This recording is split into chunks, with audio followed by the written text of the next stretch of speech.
tayo gumagamit ng wallet. Pero ang wallet nyo ba ay waterproof, tearproof o environment friendly? Para mas lalong swertihin ngayong bagong taon, ito ang hindi ordinaryong trend. Mga wallet na gawa sa papel. 6 na estudyante, isang project. Ang resulta, isang hindi ordinaryong successful business. So we were brainstorming at a cafe, and then after a few hours of coming up with nothing, we went around the mall and saw a paper wallet. But the price was unreasonable for us.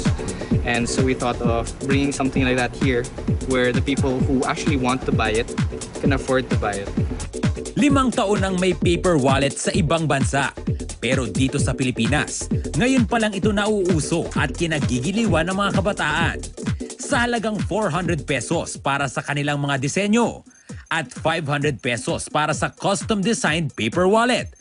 Agad na nabawi ng grupo ang unang puhunan nilang 25,000 pesos. Medyo mahal kasi yung product na nasa States, so naisip namin kami na lang gagawa para mas mura. Tsaka yung designs mag-cater rin sa mga Pilipino.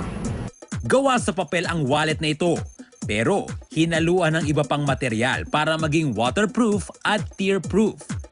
Kaya malublob man ito sa tubig o hilahilahin, subok sa tibay at pwedeng i-recycle ang paper wallets by the Weekend Project. Yeah. Since students pa kami, every Sunday So it's a ang weekend meeting. project. Yeah. So literally, the weekend project.